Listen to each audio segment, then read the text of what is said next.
పుట్టుక రీత్యా వారు మేము పాపులము, మా పాపముల వలన మేము దేవుని సన్నిధానంకు చేరలేము, మా పాపము కడగబడాలి అని అంటే బాప్తిస్మము కావాలి అని చెప్పి వారు అక్కడ బాప్తిస్మము తీసుకుంటున్నారు యోహాను దగ్గర. అందులో యేసు ప్రభుల వారు కూడా వచ్చారు.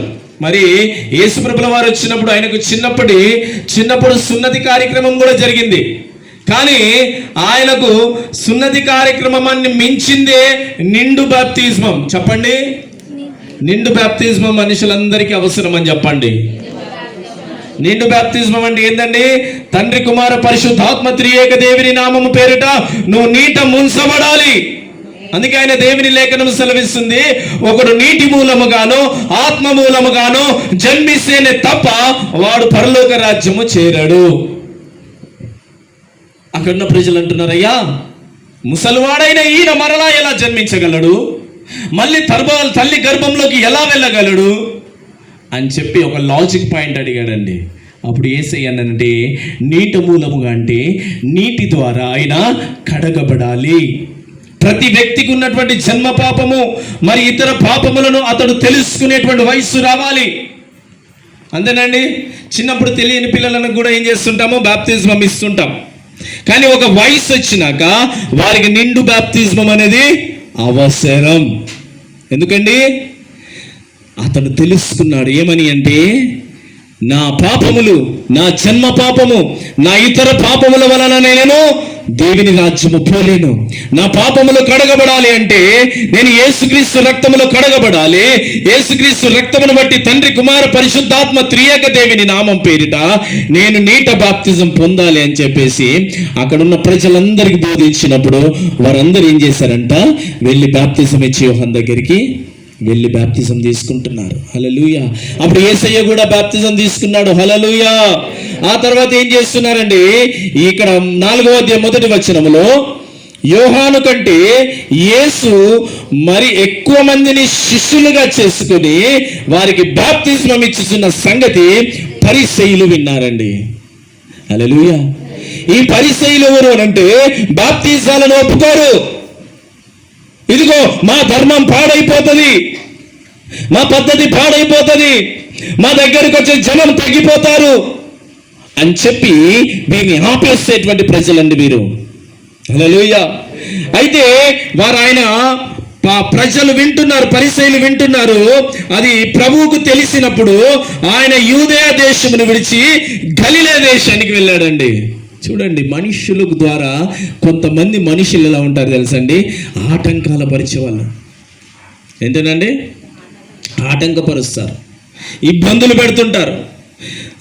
యేసు ప్రభు దగ్గరికి వెళ్ళేవారిని వెళ్ళొద్దు, యేసు ప్రభు దగ్గరికి వచ్చే వారికి వెళ్ళొద్దు. వారందరూ ఎవరు? మరి పరిసయ్యులు ఎవరండి? అయ్యా, యెహోవా దేవుని భక్తులే వాళ్ళందరూ, యూదులే, ఇశ్రాయేలు ప్రజలు. వారందరూ కూడా పరిసయ్యులు ఏం చేస్తున్నారు, మీరు యేసయ్య దగ్గరికి వెళ్ళొద్దు, ఆయన ప్రార్థనలకు వెళ్ళొద్దు, ఆయన దగ్గర ఉండొద్దు అని చెప్పేసి ఆపేటువంటి జనం. మీరు చెప్పండి, అటువంటి పరిసయ్యులకు మేము భయపడటం కాదని చెప్పండి. దేవునికి తప్ప ఎవరికి భయపడమని చెప్పండి. పరిసయ్యులకు భయపడటం కాదు, వారి బెదిరింపులకు భయపడటం కాదు, యేసయ్యకు తప్ప మరి ఎవరికి కూడా మేము భయపడము అని చెప్పండి. Praise the lord. భయపడుటకు దేవుడు నాకు పిరికి ఆత్మని ఇవ్వలేదని చెప్పండి, ధైర్యపరిచి ఆత్మని ఇచ్చాడని చెప్పండి, దత్తపుత్ర ఆత్మని ఇచ్చాడని చెప్పండి. నువ్వు హ్యాపీగా అంత కింద కూర్చుంటే తల్లి లే, ఎవరికైనా బొమ్మ.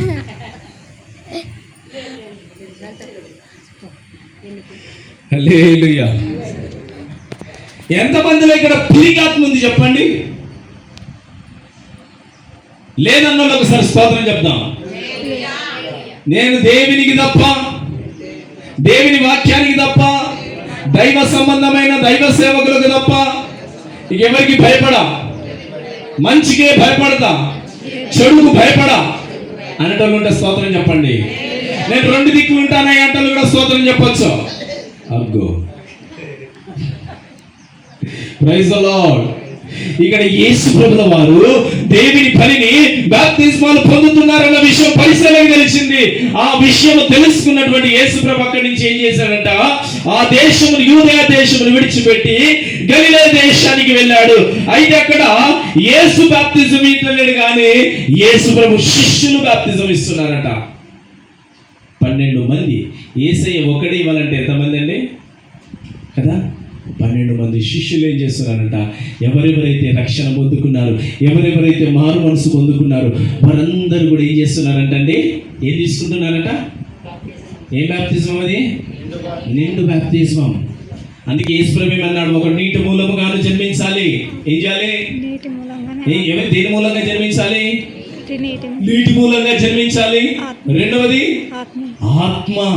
మనం ఆత్మతో నడిపించబడాలండి. హల్లెలూయా. ఆత్మకు గుర్తులు లేవు, ఆత్మకు గుర్తు లేదు. కానీ నువ్వు మోకరించి ప్రార్థన చేస్తున్నప్పుడు దేవుని ఆత్మ నీ మీదకి వచ్చిందంటే పక్కల్లో ఒక శగ తగులుతుంటుందండి. కొంతమంది అంటుంటారు కదా, అబ్బా నువ్వు ప్రార్థన చేస్తున్నాక ఒళ్ళంతా షగబుడుతుంది అంటే ఏమని తెలుసండి, పరిశుద్ధాత్మ దేవుడు దిగొచ్చాడు. హల్లెలూయా. పరిశుద్ధాత్మ దేవుడు దిగొచ్చినప్పుడు చాలా మందికి కన్ఫ్యూజన్. ఏంటి, నాకు పరిశుద్ధాత్మ దేవుడు ఉన్నాడా? చెప్పండి, ఎంతమందిలో అలా పరిశుద్ధాత్మ దేవుడు ఉన్నాడంటారు? స్తోత్రం చెప్పండి. హల్లెలూయా. ఏంటండి చెప్పండి. ఇప్పుడు డేవిడ్ రాజు ఇంతకుముందు ప్రార్థన చేస్తూ భాషల్లోకి వెళ్ళిపోయాడు. దాని అర్థం ఏంటి? పరిశుద్ధాత్మ దేవుడు దిగి వస్తున్నాడు. హల్లెలూయా. ఇంతకుముందు ప్రార్థన చేస్తూ నా ఆశీర్వాదం గారు అనుకోకుండా ఒక్కసారి 2 చేతులు ఎత్తేసి ఆయనను ఆరాధించేవారు ఆత్మతో సత్యముతోని ఆత్మతో నింపబడుతున్నారు. ఇవన్నీ దేనికి సూచనలు అండి? పరిశుద్ధాత్మ దేవునికి సూచనలు. ఇప్పుడు ప్రార్థన చేస్తున్నప్పుడు, ఆరాధన ప్రార్థన చేస్తుంది ఏమని, అయ్యా మేము ఆత్మను కోల్పోవద్దు. నువ్వు పరిశుద్ధాత్మను పొందుకున్న వాడివి అయితే, పరిశుద్ధాత్మను కలిగిన వాడు అయితే ఆ పరిశుద్ధాత్మను బలంగా పట్టుకోవాలి. ఆ పరిశుద్ధాత్మను విడిచిపెట్టద్దు. నీలో పరిశుద్ధమైన కార్యాలు ఉండాలి. హల్లెలూయా. ఆలయంలో ఒక బిడ్డ ప్రార్థన చేస్తున్న చిన్న పిల్లోడట, ప్రభువా నాకు పరిశుద్ధత దయచేయి అని ప్రార్థన చేస్తున్నాడు చిన్న పిల్లోడు. వాళ్ళ మమ్మీ ఒక అర్ధగంట ప్రార్థన సేపు మోకాళ్ళ నుండి ప్రార్థన చేస్తుంటే ఈ పిల్లోడు అంటున్నాడంట, మమ్మీ నువ్వు అర్ధగంట సేపు ప్రార్థన చేస్తున్నావు కదా, నేను కూడా మోకరించి ప్రార్థన చేస్తాను. ప్రభువా మోకాళ్ళు వస్తున్నాయి ప్రభువా, నాకు మోకాళ్ళకు బలము దయచేయి. మా మమ్మీ ఎంతసేపు మోకరించి ప్రార్థన చేస్తుందో నేను అంతసేపు మోకరించి ప్రార్థన చేస్తా అంటున్నాడట. సరే చెప్పుకోతామా? నిజమేనండి. తల్లిదండ్రులారా, మీరు చేసే ప్రార్థన ఒక దినము కాకపోయినా ఒక దినము రోజున నీ పిల్లల చుట్టూ ఆవరించి వారిని దేవుని సన్నిధికి తీసుకొస్తుంది. ఆమేన్. దేవుని సన్నిధికి పట్టుకొస్తుంది. ఈ బిడ్డ ప్రార్థన చేస్తుంది.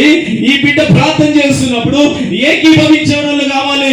ఎవరైతే 2-3 నా నామములో కూడి ఉంటారో వారి మధ్యలో నేను ఉంటానని ప్రభు చెప్పాడు. కాబట్టి ఆ బిడ్డ ప్రార్థన చేస్తుంటే ఏకీభవించడానికి ఎవరిలో కాదండి, చిన్న పసికందైనటువంటి ఒక చిన్న బిడ్డను దేవుడు సిద్ధపరచుకున్నాడు. తన బిడ్డనే నిలబెట్టి వీళ్ళ మమ్మీ ప్రార్థన చేస్తుంటే వీళ్ళ బిడ్డ ఏమంటుంది తెలుసా, సర్వశక్తిమంతుడమైన దేవా నీ శక్తితో మమ్మల్ని నింపు ప్రభువా అలా బిడ్డ ప్రార్థన చేస్తుంటే వాళ్ళ చిన్న బిడ్డ ఏం చేస్తుంది తెలుసా, ఆమేన్.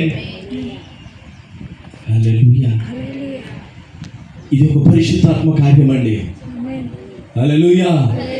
ఇదిగో నువ్వు ప్రార్థన చేస్తూ 2 చేతులు ఎత్తుతున్నప్పుడు నిన్ను చూసిన నీ కుమారుడు 2 చేతులు ఎత్తుతున్నారు. దీని యొక్క సాదృశ్యం ఏంటంటే పరిశుద్ధాత్మ దేవుడు నీతో ఉన్నాడు. హల్లెలూయా. ఇదిగో దైవ సేవకుడిగా తల మీద చేయబెట్టి ప్రార్థన చేస్తున్నప్పుడు ఇది చూసిన ఈ చిన్న కుమారుడు ఇంటికి వెళ్ళాక నీ తల మీద ప్రార్థన చేసి చేతి పెట్టి ఆమేన్ అంటున్నాడంటే ఇది పరిశుద్ధాత్మ దేవుని కార్యం. మీరు చెప్పండి, నాకు సమీపస్తుడిగా ఉన్నాడు నా దేవుడు అని చెప్పండి. నా సమీపంలోనే ఉన్నాడు నా పరిశుద్ధాత్ముడు అని చెప్పండి. ఆ పరిశుద్ధాత్ముడి గురించి నేను సిగ్గుపడను అని చెప్పండి. ఆయన ప్రార్థన గురించి నేను సిగ్గుపడను అని చెప్పండి. ఆ పరిశుద్ధాత్మను పొందుకునే మందిరం గురించి నేను సిగ్గుపడను అని చెప్పండి. ఆ మందిరముల గురించి నేను సాక్షి వేయడానికి సిగ్గుపడను అని చెప్పండి. Praise the lord. అంతటా సాధ్యం కాదండి. పరిశుద్ధాత్మను పొందుకోవడం అంతటా సాధ్యం కాదు. యేసు ప్రభుల వారు నిండు బాప్తిస్మం తీసుకొని ఆ యొక్క యోర్దాను నుంచి బయటికి వస్తున్నప్పుడు ఒక్కసారి ఆకాశము తెరవబడ్డది. తెరవబడ్డటువంటి ఆకాశంలోని పరిశుద్ధాత్మ దేవుడు ఒక పావుర రూపంలో శరీరాకృతి ధరించి ఆయన మీద వాలి అంటున్నాడు, ఈయన నా ప్రియ కుమారుడు, ఈయన యందు నేను ఆనందించుచున్నాను. ప్రియ బిడ్డలారా, దేవుడు చెబుతున్న మాట, నీ గురించి ఆయన ఆనందపడుతున్నాడు. నువ్వు బలహీనుడవా? నీ నోరు బలహీనమా? నీ మాట బలహీనమా? నీ జీవితమే బలహీనమా? ఇదిగో నీ వలన ఇతరులకు నెమ్మది లేకుండా వాటన్నిటి విడిచిపెట్టు. పరిశుద్ధాత్మ దేవుని నువ్వు స్థిరముగా పొందుకో. ఎలా నడవాలి, ఎలా నడవకూడదు ఆయనే నీకు బోధిస్తాడు. నీకు చదువు రాదా? దిగులు పడకు. చెబుతున్న వాక్యమును జాగ్రత్తగా విను, ప్రార్థన చేసుకో. పరిశుద్ధాత్మ దేవుడా, ఇదిగో వింటున్న వాక్యమును నా హృదయంలో ముద్రించు అని. ఇదిగో నువ్వు ఒంటరి సమయంలో ఏ విధముగా నడవాలో పరిశుద్ధాత్మ దేవుడే ఆ వాక్య రూపంలో గాని నీ శబ్ద రూపంలో గాని ఆయన స్వరమును నీకు వినపరుస్తాడు. నడవవలసిన త్రోవ ఇదే, నడువు అన్నటువంటి మార్గంలో నడువు. పరిశుద్ధాత్ముడు నీతో ఉంటాడు. Praise the lord. సంఘంలో నేర్చుకునేది కొంచెమేనండి ఆ కుటుంబం, కానీ ఇంటికి వెళ్ళాక చేసిన ప్రార్థన ఉంది చూడండి. ఆ ప్రార్థన ద్వారా తన బిడ్డలు ఇద్దరు, ఆ చిన్న పిల్లడు పరిశుద్ధత కొరకు ప్రార్థన చేస్తున్నాడు.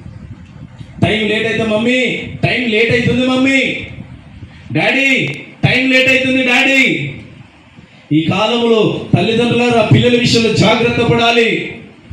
ఎందుకంటే తెలుసా, సాతాను వారిని ఉత్సులో వేయాలని చూస్తున్నాడు. సైతాను వాడు బంధకాలకు తెచ్చుకోవాలనుకుంటున్నాడు. వాడు బానిసత్వంలో యవ్వనస్తులను నింపుకోవాలి. యవన కాలపు కోరికలు, యవన కాలపు ఆలోచనలు, యవన కాలపు శరీరాశలు, నేత్రాశలు, జీవపు డంబములు. అవతల వారికి ఏదుంటే నాకు అది కావాలి.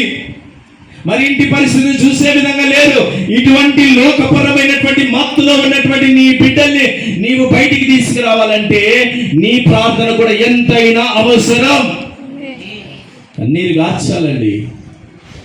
నీ పిల్లలతో వాదన పెట్టుకుంటే వినేలా లేరా? వారికి మంచి చెప్తే వినేలా లేరా? ఇక నువ్వు దేవుని సన్నిధానంలో మోకరించి కన్నీరు కాచు. నీ కన్నీటి బొట్టు నీ కుమారులను వలలో వేసి పట్టుకొస్తుందండి. ఆ వలలో కొన్ని చిన్న చేపలు ఉన్నాయంట, కొన్ని పెద్ద చేపలు ఉన్నాయంట. అలాగే నీ పిల్లల్ని పట్టుకొచ్చును కాక. ఫ్రీడమ్ ఇవ్వకండి. ఫ్రీడమ్ ఏంటి? ఆ ఫ్రీడమ్ ఎక్కడ అయిపోతుందండి? విచ్చలవిడి ఫ్రీడమ్కి అయిపోతుంది. ప్రేమించండి, క్రమశిక్షణలో పెట్టండి, ఎంతగా నడిపించాలో అంతలా మెదలనివ్వండి. ఆ శిష్యులంట అన్ని విడిచిపెట్టి యేసుని వెంబడించి అనేకులకు బాప్తిస్మము ఇస్తున్నారంట. మరి బాప్తిజం పొందుకున్నటువంటి వారు ఏం చేయాలి అంతేనండి? బాప్తిజం పొందుకున్న వాళ్ళు ఏం చేయాలి? ఇక నేను బాప్తిజం పొందుకున్నాను, ఇక నాకు పరలోక రాజ్యం ఉంది, ఇక అయిపోయిందంటే సరిపోతుందా అండి? సరిపోతుందా? పక్కన చెప్పండి, సరిపోతుందా? మరి ఏం చేయాలి అయ్యా? దేవునితో సాహసం చేయాలి. Very good. ఒకసారి గట్టిగా చెప్పండి కొడదాం. ఇంకేం చేయాలంటండి అమ్మా? దేవుని చిత్తానుసారంగా నడవాలి. Very good. ఇంకా అమ్మా దేవుని మార్గంలో నడవాలి. Very good. ఇంకా అమ్మా ప్రార్థన చేయాలి. Very good. మందిరంలోకి రావాలి. Very good. పరిశుద్ధాత్మలో దేవుని ఆరాధించాలి. Very good. ఒకవేళ నాకు పరిశుద్ధాత్మ లేదయ్యా అనుకునిపిస్తే, ప్రభువా నీ పరిశుద్ధాత్మ నాకు దయచు. క్రియల్లో ఉండాలి. Very good. మీ ఇంటి ముందు ఎప్పుడన్నా పక్షి గూడు పెట్టాక చూసారా? పక్షి ఎప్పుడన్నా గూడు పెట్టిందండి? ఆ గూడు పెట్టిన పక్షిని ఒక్కసారి మీరు అదే కొడితే ఏం చేస్తుంది? అది ఎగిరిపోతుంది. పరిశుద్ధాత్మను కూడా మళ్ళా కాపాడుకోవాలి. పరిశుద్ధాత్మ ఉన్నవారు నిదానముగా నెమ్మదిగా ఏంటండి దా ఇక్కడ ఇక్కడ ఇక్కడ ఇక్కడ దా దా దా ప్లేస్ దా ఎవరు వస్తున్నారు? ఏం చేస్తున్నారండి? పరిశుద్ధాత్మ పావురం మన దగ్గరికి వచ్చినప్పుడు ఏం చేయాలి? లియో? చాలా నెమ్మదిగా ఉండాలి. హల్లెలూయా. ఆయన అంటున్నాడు, సాత్వికులు ధన్యులు, దేవుని రాజ్యం వారు దేవుని రాజ్యాన్ని స్వతంత్రించుకుంటారట. ఓపు కావాలండి. మనం ఏది అలవాటు చేసుకుంటే అలానే మాట్లాడేస్తాం. ఏ విషయం కంటే చాలా వైల్డ్గా రియాక్ట్ కావడం అదే అలవాటు అవుతుంది. అంతేనండి. మీరు గమనించండి, తుమ్మొచ్చింది అనుకోండి, స్నీజ్ అని తుమ్మడం అలవాటు అయిపోయింది అనుకో, అట్లనే చేస్తాం. కొద్ది రోజులు కావాలని చెప్పి ఆ తుమ్ము కాస్త అని తుమ్మడం పెట్టినాం అనుకో, అది అంతే వైడ్గా అలవాటు అయిపోతే ఇక రేపు అంత పెద్దగా వచ్చేస్తుంది. దేన్నైనా ఎలా సమస్యను పరిష్కరించుకోవాలనేది నువ్వు నేర్చుకుంటే దాన్ని అలా పరిష్కరించుకోగలుగుతావు. నేను చెబుతున్నది ఏంటంటే, చాలా నెమ్మదిగా నువ్వు సమస్యను పరిష్కరించుకో. నెమ్మది కలిగి ఉండు. మన శరీరంలో అత్యధికంగా ఎగిసిపడేది ఒకటి ఉందండి. ఏంటది? నాలుక. అది మహా డేంజర్. అంటది లోపల పోయి దాచుకుంటుంది. 10 మంది ముందుకు వచ్చినప్పుడు ఏముంటుంది? నాకేం తెలియదయ్యా అని చెప్పంటది. ఈ కళ్ళని ఇడిపిస్తేస్తుంది. నేను అయ్యో పాప ఏమనలేదు అని అనుకుంటాను. ఆ నాలుకను మనము అదుపులో పెట్టుకోవాలి. హల్లెలూయా. అదుపులో పెట్టుకొని ఏదైనా దేవుని దగ్గర నువ్వు మొదలు పెట్టండి. సర్వశక్తిమంతుడైన దేవుడు ఆకాశం నుంచి పావురాన్ని దింపినట్టుగా నీ కొరకు దింపుతాడు. ఆయన నీకు జవాబునిస్తాడు. ఆయన మీరందరూ బ్యాప్టిజం తీసుకున్నారు. బ్యాప్టిజం తీసుకున్నాక వారందరూ మారు మనసు పొంది, బ్యాప్టిజం ఎందుకు చెప్పండి? నిన్న బ్యాప్టిజం ఎంతమందికి ఉంది ఇక్కడ? ఎందుకు బ్యాప్టిజం? అయ్యా, ఈ పిల్లోడికి నిలబడు. ఈ పిల్లోడికి నేను వీళ్ళిద్దరికి తీసుకుపోయి ఇప్పుడు బ్యాప్టిజం ఇవ్వచ్చా? వాక్య ప్రకారం అయ్యా?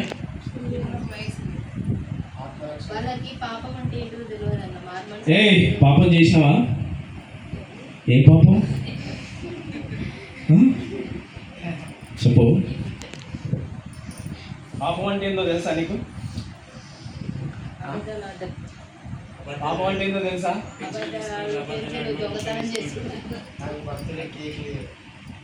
Mistakes that can be correct చేసుకోవచ్చు. పాపం అంటే ఏంటిదండి? Mistakes is not related to పాపం. పాపం వేరు. పాపం అంటే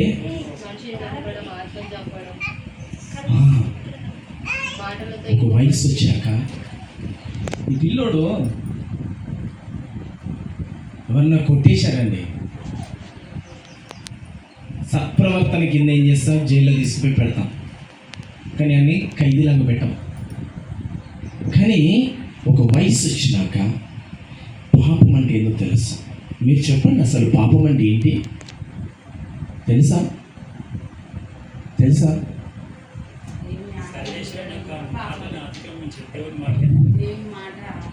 పాపం అనగానే సత్యోపదేశ సంక్షేమ పుస్తకంలో నేర్చుకున్నది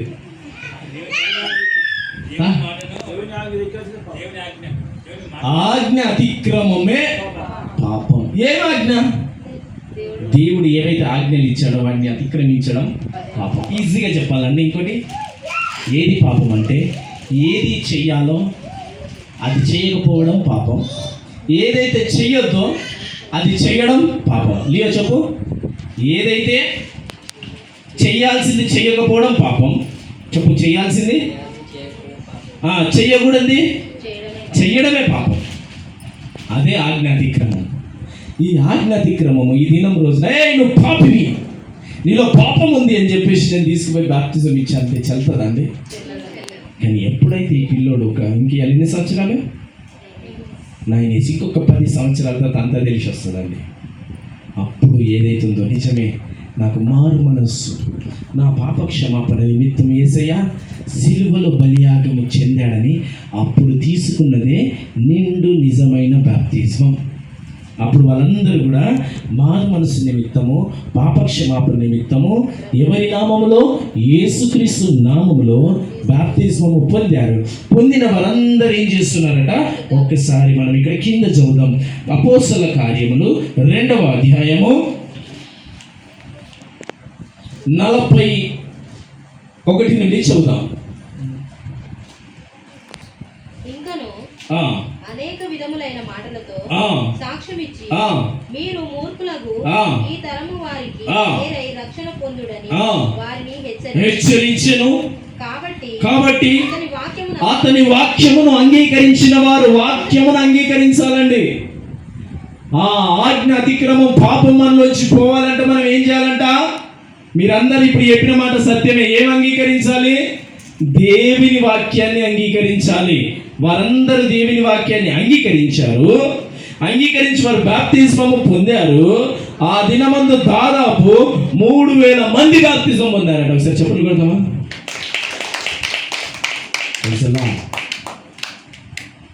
ఇప్పుడు గవర్నమెంట్లు వచ్చాయండి. మతాలు మారద్దు. వాళ్ళు అంటున్నారు, యేసు ప్రభుని నమ్మితే నీ కులం తీసేస్తాం, నీ జాబులు తీసేస్తాం. ఎందుకంటే అందరు యేసయ్యలోకి మారుతున్నారు. మీరు చెప్పండి, ఏవి తీసినా ఏవి ఉంచినా చెప్పండి.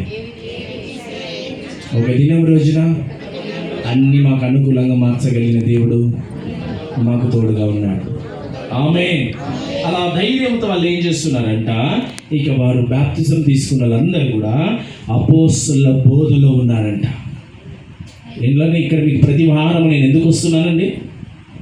బోధ చేయడానికి వస్తున్నాను. ఏం చేయడానికి?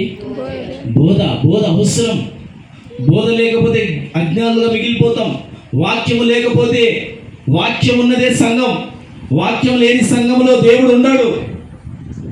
వాక్యం కావాలి, వాక్యం ఉండాలి. వాక్యం లేని మనిషిలో దేవుడు ఉన్నాడు. వాక్యము నింపబడితే నీవు వాక్యము నీలో ఉంటే దేవుడు ఉంటాడు. హల్లెలూయా. నీలో వాక్యం ఉండాలి.